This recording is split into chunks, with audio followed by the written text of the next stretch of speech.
मला वाटतं भाऊने शिफारस केली आणि जिल्हा अध्यक्ष केलं. भाऊ, आज परिस्थिती काय आहे? आज माढा मतदारसंघामध्ये किती आपले आमदार आले, किती आपले खासदार आले आणि किती नगरपालिका नगरपंचायती आल्या.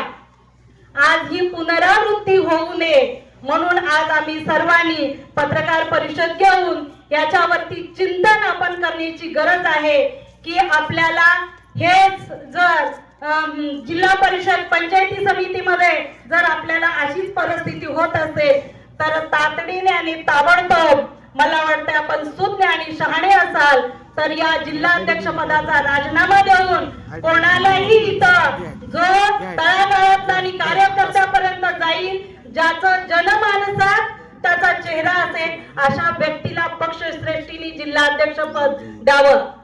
आज आपल्याला नगरपालिकेमध्ये आज आपण शेकाप सोबत युती करू शकतो, तर मग आपल्या युतीतल्या शिवसेनेसोबत का युती केली नाही? हे करायला पाहिजे होतं.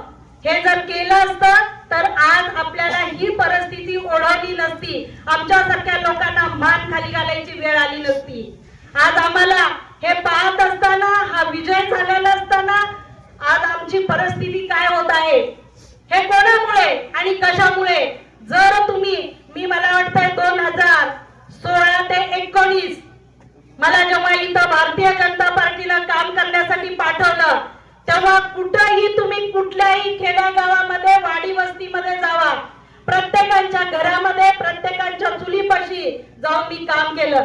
भारतीय जनता पार्टीसाठी काम काय असेल माझं, तर प्रत्येकाच्या घरावरती कमळ काढले, प्रत्येक ठिकाणी सभासद नोंदणी केली, प्रत्येकाला भारतीय जनता पार्टी काय आहे हे कमळ चिन्ह पितळेचं देऊन त्यांना सांगितलं. आज चारा छावण्या असतील तिथे गाठी भेटी घेतल्या, त्यांना काही मदत करता आली ते केली. जिल्हा परिषद शाळांमध्ये जाऊन गाठी भेटी घेतल्या, त्यांना मदत काय करता येईल ते केलं. शेतकरी मेळावे घेतले, महिला मेळावे घेतले, एक नाही अनेक कामं केली. या तालुक्यामध्ये पाण्याची भीषण परिस्थिती होती भाऊ, त्यावेळेस ती परिस्थिती अशी होती, आपल्या सर्व पत्रकार बंधूंना माहित आहे. जनावर घेऊन तहसील कार्यालयासमोर 21 दिवस ते सर्वजण आंदोलन करत होते.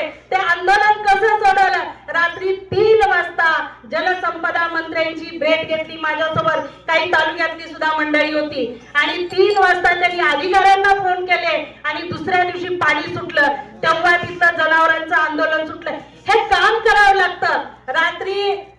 बेरात्री मी कधी महिला म्हणून विचार केला नाही. कार्यकर्त्यांसाठी मी बांधावर गेले, कॅनलवर गेले, नळाच्या ठिकाणी गेले, कुठंही मी कमी पडले नाही. स्वतः माझ्या दुर्दैवाने म्हणा किंवा माझं अजून या तालुक्यामध्ये काम करण्याची मला अजून संधी परमेश्वरांनी देणार असेल म्हणून कदाचित मला तिकीट मिळालं नाही, पण मी थांबले नाही.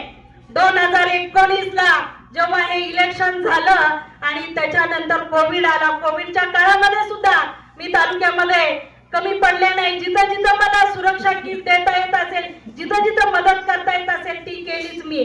तसेच 2024 मध्ये आम्ही सर्व मंडळींनी काम केलं, कमी पडलो नाही. मला विधानसभा असेल, मला खासदारकीचं असेल, सगळ्या ठिकाणी आम्ही काम केलं. हो, सगळ्या ठिकाणी आम्ही काम केलं. हे काम करत असताना आपलं जे दुःख आहे, आपली जी व्यथा आहे ही मांडली पाहिजे. आज हे काम करत असताना आम्हाला कधी आम्ही मागे सरलो नाही, कधी आम्ही कमी पडलो नाही. म्हणून मला एकच वाटतं की आज भारतीय जनता पार्टी जर आपल्या तालुक्यामध्ये, जिल्ह्यामध्ये सक्रिय आणि सक्षम काम करायचं असेल तर या माढा मतदारसंघामध्ये जिल्हाध्यक्ष पद हे सक्षम व्यक्तीला देणं अतिशय गरजेचं आहे. आम्हाला कुठल्याही व्यक्तीचं नाव सुचवायचं नाही, पण पक्षश्रेष्ठीने याच्यामध्ये शहानिशा करावी आणि व्यक्तीचं खरोखरच जन्मत पाहावं आणि त्या व्यक्तीला द्यावं. म्हटलं जातं की तालुक्यामध्ये, जिल्ह्यामध्ये महिलांना मान सन्मान नाही. का मान सन्मान नाही? महिला 50% आरक्षित महिला आहेत, बरोबरीने काम केलं जातात. मी 2019 मध्ये सक्षमपणे अपक्ष लढले, पण समर्थपणे मी झुंज दिली. मला 5000 पडले, 1 पडला, 5 पडले, मी मताचा विचार केला नाही, पण मी लढू शकते जिल्हाध्यक्षांचं वाक्य होतं की महिलांना स्थान दिलं जात नाही. आज ही महिला एक लक्ष्मी, एक सरस्वती, एक दुर्गा आहे. तिला घेतली तर ही रूप सगळी आहेत. आणि आज त्याच महिलेला आपण नावं ठेवतोय आणि त्याच महिलेला आज आपण अशा पद्धतीची वागणूक देतोय. योग्य नाही. कुठल्याही मिटिंगाला, कुठल्याही बैठकांना बोलवलं जात नाही. कार्यकर्त्यांना निरोप दिले जात नाही. मी एक भारतीय जनता पार्टीची प्रदेश कार्यकारिणी सदस्य आहे. तुम्ही कोणामार्फत निरोप देता? ज्या दिवशी मीटिंग आहे, 4 वाजता बैठक आहे आणि मला सकाळी 10-10:30 वाजता निरोप येत आहे. तुम्हाला बैठक आहे हे अगोदर तर माहित असेल ना. मग तुम्ही ऐन टायमाला का निरोप देता? एखादे मंत्री येणार आहे तिथं, त्यावेळेस तुम्ही कधी सांगता मंत्री येणार आहे 2 तासापूर्वी मला निरोप दिला जातोय. म्हणजे का तुम्ही असं करता? मी जरी तालुक्यात फिरत असेल ना, मला तुम्ही 2 तास अगोदर निरोप देता. मी कशी येणार? तुम्ही काय माझ्यासाठी प्रोटोकॉल करता? मी प्रदेशावरती काम करते, प्रदेशावरती सदस्य म्हणून आहे आणि तुम्ही त्या प्रदेशाच्या सदस्याला अशा पद्धतीची वर्तणूक देता. तुम्ही इथल्या कार्यकर्त्यांच्या, इथल्या नेत्यांच्या, इथल्या पदाधिकाऱ्यांच्या तुम्ही पक्षश्रेष्ठींना चाड्या सांगता. तुम्ही त्यांना पाठीमागे खेचण्याचं काम करता. आज शिवाजी अण्णा गायकवाड हे जरी तालुक्यामध्ये एका खेडेगावात जरी जाऊन उभा राहिले ना, त्यांच्यापाशी 5-10 लोक जमा होतात आणि अशा व्यक्तीला सुद्धा तुम्ही बोलवत नाही. माजी नगराध्यक्ष या शहरामध्ये कुठेही गेलं तर त्यांना सन्मानित केलं जातं. तुम्ही त्यांना बोलवत नाही. आमच्या महिला भगिनी आहेत, त्यांना तुम्ही कधी बोलवत नाही, कधी त्यांना सन्मान देत नाही.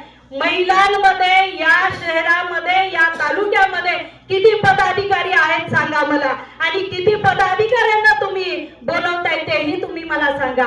आज महिलांना सन्मान या तालुक्यामध्ये दिला जात नाही. म्हणून माझी विनंती आहे पक्षश्रेष्ठींना, जोपर्यंत या तालुक्यातल्या महिलांना, महिला पदाधिकाऱ्यांना सन्मान दिला जात नाही, पद दिले जात नाहीत, तोपर्यंत या तालुक्यामध्ये अशाच पद्धतीचं मनमानीचं कारभार होणार आहे. आणि हे जर आपल्याला संपवायचं असेल तर सर्वांना बरोबर घेऊन जाण्यासाठी आपल्याला 50-50% या सगळ्यांना पद देणं अतिशय गरजेचं आहे. मला नम्र आणि कळकळीची विनंती आहे की आता येणाऱ्या नगर परिषद, नगर पंचायती या इलेक्शनसाठी आपण जिल्हा परिषद पंचायत समितीसाठी आज आपल्याला सक्षमपणे उमेदवार, जनमानसातला उमेदवार आणि सगळ्यांना बरोबर घेऊन जाणारा उमेदवार आपल्या सर्व पदाधिकाऱ्यांच्या विचार विनिमयानं घ्यावा अशी मी विनंती करते. मला खरोखरच माझी कळकळ आणि तळमळ होती. त्या तळमळीचे काही 4 बोल माझ्या तोंडून बाहेर पडले. जे पडले, जे बरोबर आहे ते बरोबरच आहे. काही चुकीचं वाटत असेल, जर चुकीचं वाटत असेल तर तुम्ही नक्कीच त्याच्यामध्ये मांडा. बरोबर वाटत असेल तरीही मांडा. आणि नैतिकतेची जबाबदारी म्हणून माझी खरोखरच विनंती आहे की आपण राजीनामा द्यावा आणि या तालुक्याला मोकळं करावं अशी मी विनंती करते आणि थांबते. जनमत सबस्क्राईब करा, लाईक करा, शेअर करा. आपल्या हक्काचं आपलं न्यूज.